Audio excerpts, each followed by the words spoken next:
Good morning, everybody. Hope you're having a great day so far. Today we're going to be checking out something called the Dickin Medal, honoring the military's heroic frontline animals. Yeah, I feel like we've heard about this in the comments a lot. Especially on the video we did of the Victoria Cross, a lot of people said pigeons received this in like World War II or something. Yeah, I don't know anything about it beyond that. This was recently brought to my attention, actually by someone on Patreon. But I do recall seeing this in the comments a while back. But guys, we have two different videos we're going to check out here. The first one is obviously the one we're about to check out here, where it's basically giving us, I guess, a general idea of what the medal is and how an animal actually receives it. And the other one is actually seeing a specific dog who must have been heroic in some fashion in a battle or something that was actually given the medal. I believe the dog's name is Kuno, if I'm not mistaken. Anyways, guys, we'll see in just a moment. Enough rambling. Let's go and jump in here and check out the first video, which is honoring the military's heroic frontline animals with the Dickin Medal. Maria Dickin started the Animal Awards program, if you like, back in 1943 when she instituted the PDSA Dickin Medal. And she did that right amidst World War II. Of course. Where she wanted to recognise animals that were showing gallantry and devotion So to it did duty. start around World War II. The PDSA Dickin Medal recognises those animals in... PDSA for gallantry, we also serve. That's so cool, man. Yeah. In the theatre of conflict, and has been awarded over the years to an incredible 75 animals. That includes some 38 dogs, many of whom would be military dogs. What a good boy. 32 pigeons, messenger pigeons. 32 pigeons. Second World War. 32? 4 horses and 1 cat. A cat? So some incredible stories, some very emotional stories connected with Aww, this was bringing tears It's to quite my a eyes. large bronze medal. It bears the I want to see what it said. words for gallantry, and we also serve, all encaptured within a laurel wreath. And the ribbon is quite unique. It's owned by PDSA for the Dickin Medal, and it's coloured in green, dark brown and sky blue, representing water, earth and air, to symbolise the forces of the naval, land and air forces. What we have demonstrated, certainly in more recent times, is the role that animals play in protecting our forces and civilians in times of conflict, and working with them. And there have been all of those incredible stories over the years of animals showing that gallantry, displaying gallantry and saving the lives of civilian and service personnel. And one that particularly stands out to me is the dog Theo, who was the military working dog with the handler, Lance Corporal Liam Tasker. And they were out in Afghanistan from 2010 to 2011.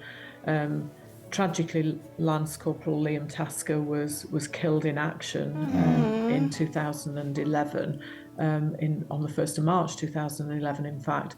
And on that same day, his little spaniel dog, Theo, had a massive seizure and died as well. What? Now, we presented Theo posthumously with the PDSA Dickin Medal. Lance Corporal Liam Tasker was a real star, and together with Theo exemplified the ethos, character and capability of ROVC handlers and their dogs.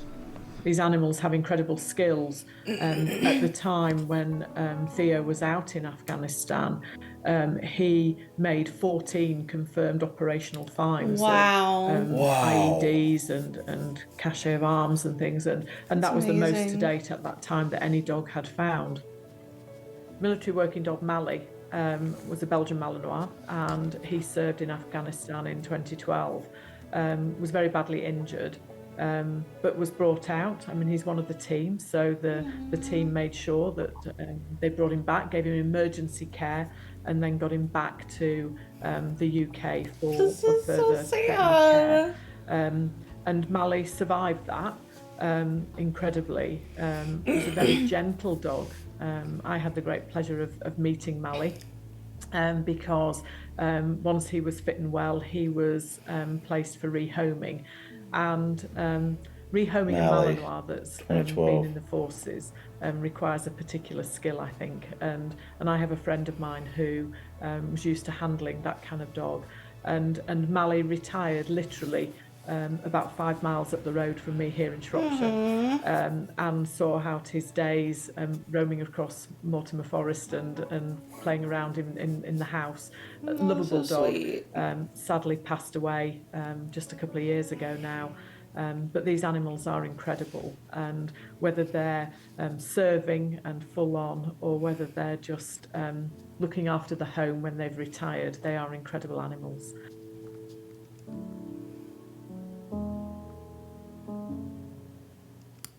Wow.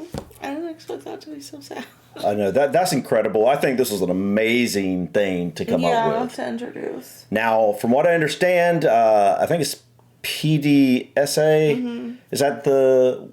Is Name that of the award? Well, that's like an animal charity sort of. Oh. I think it's like an organization. It's like the.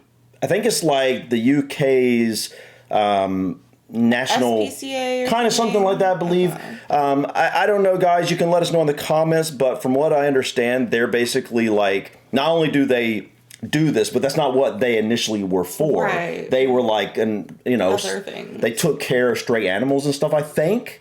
I'm not sure of the ins and outs, but what an incredible honor. Obviously, specifically for the owners of those animals. Right. The animal itself probably does obviously realize. I don't know. Some of them No, really. it probably understands it's getting a lot of attention and feels pretty special. Yeah. But it obviously doesn't understand that it's getting an award. But It's very true. I knew of some of the working dogs in the case of the military and the police, right? And I mean that's they do some incredible things, help take down criminals, especially with the police. I know they help with, there's bomb sniffing dogs and all these types of things they use for the military as well. But I find it interesting.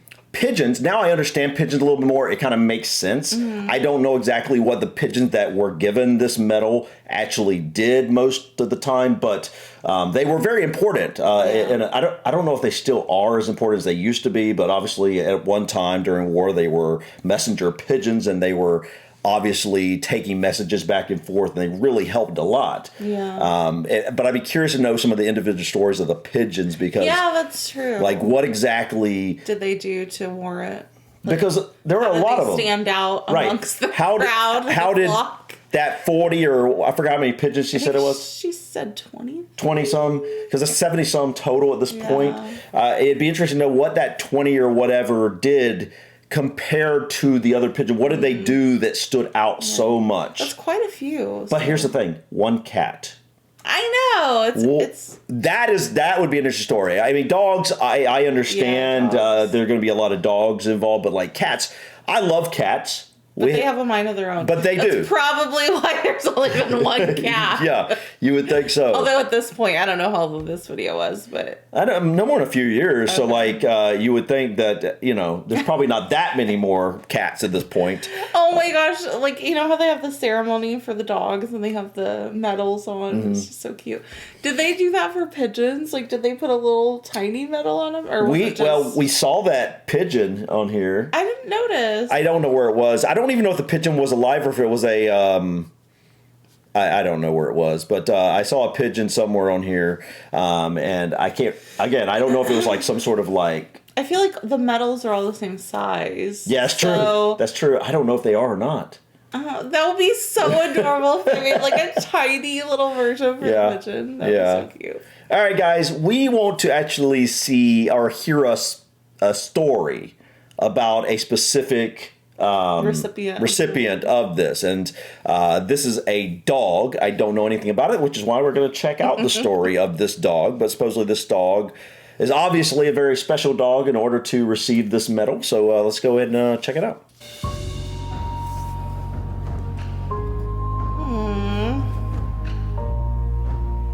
Military working dogs are used right across defence. They're used in a range of roles, either in the protection arena or in the detection arena, and sometimes in both. They have a physical presence that is gold dust. To a handler, they are everything, particularly on operations. It's their exceptional ability to That would be scary. make that decisive action in the operation that's going to change the course and allow you to succeed. Do you remember the movie we watched? It's been, I think, a couple years now. Was it called Dog? What was it called? It was Channing Tatum and his military dog or like service dog. I don't remember. I do remember that. That was a good movie. It was good. It reminds me kind of this. That might be more than 2 years. That might be 3-4 years ago. I think it's a fairly old. But yeah, it does remind me of that a little bit. Yeah. Special UK and host nation forces were in the midst of a dangerous mission to neutralize a well-armed and aggressive enemy threat. A pivotal member of the unit was 3-year-old Kuno, who had already completed 16 missions. That's a lot. Wow. He was busy. Look at him. The unit already evaded an attack when grenades suddenly detonated around them, and a concealed enemy insurgent began shooting from behind a doorway, bringing them down.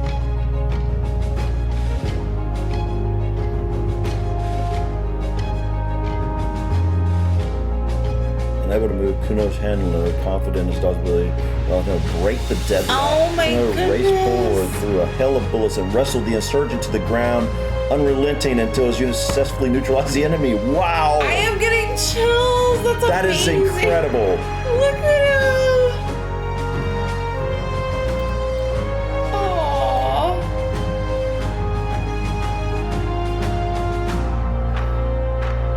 Discover. Oh no. We were still in the immediate threat at that point, so I carried him out of the compound and he was clearly in a bad way.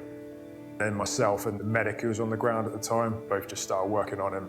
From the moment he got hit and all the way until the extraction, he was under constant medical care. We received a call very early in the day or in the morning.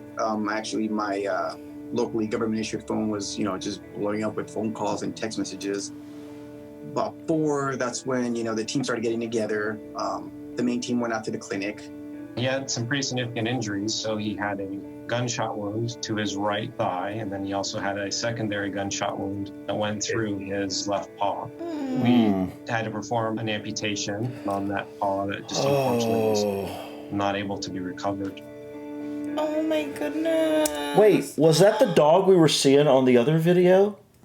Which other video? There was a dog that we noticed that he had one leg. Oh! I thought that was Theo. No, I don't think it is because So look, this is he's got his 2 front legs. Oh, you're right. Would they amputate a whole leg or a paw? The paw got shot through. Paw. Yeah, I bet it was the paw because it looks like that the leg. Oh, that is so sad. That is sad. Man, I mean, this, I can imagine, to his handler, this had to be, a fellow soldier. Devastating. A family member, basically, We were getting volunteers from everywhere just because they had heard what he did and how he sacrificed his life potentially to protect his team. Wow. He became family almost. We wanted to know everything that was happening with Kuno, from what medication he got to how much and how he felt and he ate. So it was very special. We had a special bond between all of us and with Kuno. The morning when Kuno got injured, I got a text message, and at first I didn't really believe it. I then returned to theatre a day after with a vet to pick Kuno up. When we arrived to collect him, he was quite heavily sedated. He was all bandaged up, and we received him onto our aircraft. We weren't entirely sure he was going to make the flight. The drugs that we'd used to stabilise him and the altitude, they play tricks on the body. At one point, he did actually raise quite a high temperature, so we then had to ask the crew to turn the temperature down in the whole of the cabin. This meant that all the soldiers had to have a bit of a chilly ride home, but there was absolutely no complaints. We spent quite a long time putting together primarily the right leg, where the muscles had been severed. He showed tremendous determination and a will not just to live, but to start walking again. Kuno's the first British military working dog to be fitted with a prosthetic leg. Oh my goodness! That we weren't putting him through anything unnecessary. We knew all along that if there was a dog that would do well, it was Kuno. Kuno was really good with his rehabilitation exercises. He was actually quite a fun patient and everybody was happy to help out with those. Once he had his prosthetic foot fitted, he then began his hydrotherapy sessions. Became quite a cheeky monkey in the hydrotherapy treadmill and generally soaked anybody that was involved with those sessions with him. We'd never seen anything quite like it with Kuno having the brace on his right leg and the prosthetic foot on his left leg. It took him a little bit of time to get used to, but he just got on with it and went, yeah, let's go. Aww. Kuno's now out of the military, he's been rehomed, he's essentially retired. He's still stimulated mentally and physically despite his injuries. A dog like that can't just, you know, take a back seat and do nothing for the rest of his life. I can't talk for everyone else, but I think everyone will agree with me that when you see a dog, especially a dog like Kuno, on the ground working, doing his thing, it just makes everyone feel a lot more confident that chances of mission success have greatly increased. I bet. The fact that partway through it he was injured, but that didn't deter him. I think it's just an enormous tribute to him that he managed to follow through and do his duty. Knowing what these, military working dogs, what they do, it's just, it's humbling to be able to, process hours later of, what could have happened if something went wrong. I still talk to my 4-year-old daughter about, Kuno. Because he really made an impact on all of us. He needs a book written about him. He is. Yeah. There might be one. Just the most wonderful, crazy dog. It's just extremely exciting to see him receive the PDSA Dickin Medal. The training he's gone through, the amount of ops he's gone through, the amount of times he's come under gunfire, saved blokes' lives. So he definitely deserves this medal, definitely. It's a testament to Kuno's ability and his courage and his strength that he received this award, and I couldn't be more proud of him. It's a wonderful story, and I'm so glad that he's come through. And for all of those people who've supported him through that, they've done a terrific job. Kuno's actions on this mission have more than earned him this honour, and I have the absolute pleasure of joining our hero to make this very special presentation of the PDSA Dickin Medal for gallantry and devotion to duty to Kuno. Aww. He's like, yeah, I'm special. Aww.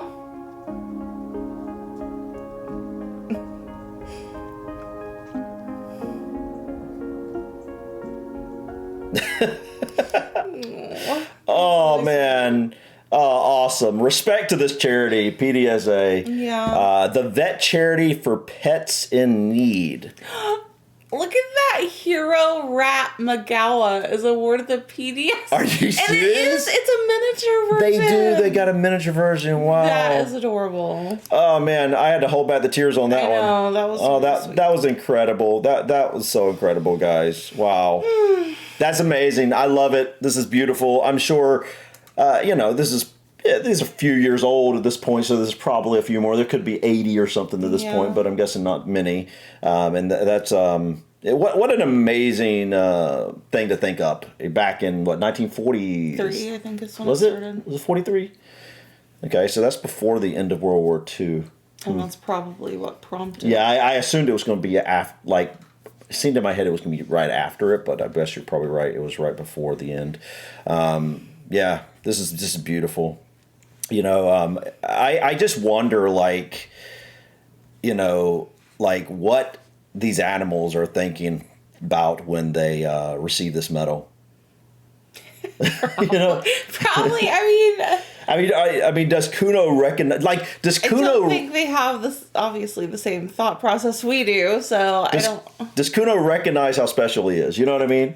I think he probably does, because think about all the love he received. Yeah, the attention he received afterwards. I mean, it was pretty amazing. Yeah, but like you said, they don't really grasp the significance of the medal itself. Right.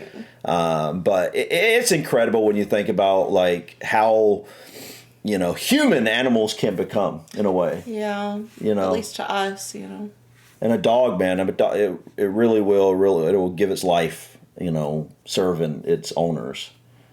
It's seeing stuff like this, it makes me kind of want a dog. We can't currently have one where we're at. Yeah. We've more been cat people. Yeah, I love cats. Usually. I do. I love cats. But I mean, dogs are special too. Dogs are special. The only I think the main issue is a lot of dogs should have training. Yeah. And they don't. Yeah. And it's not really their fault. No, it's it's the not. owner's fault, but yeah. And I'm one that I never want to be one of those. I never want to be like hard on my neighbors. Yeah, and especially if you live in town. Yeah, and so it's very tricky. But I love cats. Yeah. But there was one cat that is a I know Dickens Medal recipient. What's it called? Dickens Medal. Dickin Medal. It almost looked like from the little picture we saw that it was on a boat or something. Maybe what was on a boat? That cat. Ooh. But maybe I'm just a navy cat. Maybe? I don't know. That's interesting. Got sea legs. Got to see legs. Well, the cats aren't known for liking water very much. So maybe I'm mistaken. I know there's this guy that I've been watching recently. I told you about it. I think I showed you this guy. Oh yeah, maybe that's why I was just assuming that. Yeah, tell them. Well, there's this guy who took off from, I believe he was in Oregon. He he just got tired of his job. He got tired of being like his day every day the same, and he decided to go on this adventure. He had never sailed before. He bought himself a sailboat, and over the course of like a year or so learned everything he could about this, and then he took off with his first leg being from, I believe, Oregon to Hawaii. It took him like 30 or 40 days out there by himself with just his cat. Him and his cat. And he would make these little shorts on Facebook about maybe a minute or two long every day or two, and that was it. But he what's his name? I can't remember his name now, but he has a huge following now because of obviously it's very unique. It would be very interesting to watch. And he's got a YouTube channel too, I'm pretty sure. I think he does. He does, but I can't remember the name of the channel. Anyway, he had a cat. He has a cat. That's who all is with. His cat's just chilling there. I'm sitting there thinking, it's surprising that a cat would get used to that because the constant, what do you call it? The movement of the boat. The motion of the ocean. Yeah. But that's nothing to do with this. I just find it interesting as a cat person myself. But I do like dogs, specifically dogs like Kuno, which just goes to show you how special a dog can be. But not just dogs. All animals. Yeah, including a rat. I don't we got a cat, we got a rat, we got numerous pigeons. Yeah. If I heard that it was if before this, if I heard, okay, this is specifically an award for animals, I would automatically assume dogs. Mostly, yeah. I would have never assumed a pigeon, although I understand it a little more now. And I would have never understood a cat, potentially. Because all the cats I've owned, as much as I like cats... But as much as I've known cats and liked cats throughout my life, none of them have ever been the type that I would think would save my life in a moment of need. They would more wait for me to go die so they could eat my face. Well, not really. Not really, but you get the point. Cats are very, hands off. Yeah. Dogs are a lot more... wanna be with you and cats are more support you. Leave me alone. But that's partially what I like about cats, honestly, because they're low maintenance. Yeah, they're very low maintenance. With a dog, it's like you've literally got almost another child. You've got to do all sorts of things with this dog. Take it out for exercise. And I think, on one hand, that's great, but on another hand, it's a whole new responsibility compared to a cat. Yeah, if you're not ready for it. Yeah, sure. And that's the thing for me. It's do I really want to go that mile? Even when we can have a dog, do I really want to go that mile? It's worth it in a lot of ways, but it's man, that is a new responsibility, But, man, this was awesome, guys. I'm glad I found out about this, so we can check this out. Yes, thank you for mentioning it in the comments. Yes, so this is basically the Victoria Cross for animals. Yeah. Oh, that's true. Yeah. I guess that would that's the way I look at it. I think I read that somewhere, but that totally makes sense. But anyways, guys, thank you so much for stopping by. Please click that like button. Feel free to drop your comments and suggestions about this video or others. And don't forget to subscribe to continue to follow us on our journey. Until next time, guys, peace. Bye.